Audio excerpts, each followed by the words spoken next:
Imagine owning a digital sneaker nobody else can copy, and its ownership lives on the internet forever. NFTs stands for non-fungible tokens, fancy words for unique digital things recorded on a blockchain. Fungible means interchangeable like dollar bills or Bitcoin. Non-fungible, totally one-off like a signed painting or a rare in-game skin. So how do they work? An NFT is a token on a blockchain that proves authenticity and ownership. Every mint gets logged publicly. Every sale gets logged publicly. Every transfer gets logged publicly. You can trace an artwork from the artist to the current owner.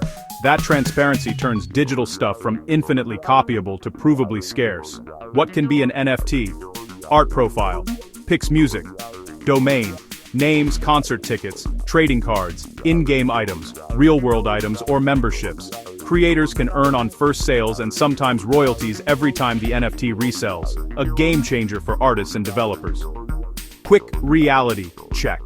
The market's booming. Estimates put NFTs at about 26.9 billion in 2023, projecting to hundreds of billions by 2030. But it's not all glitter. Regulatory uncertainty, IP fights, environmental impact.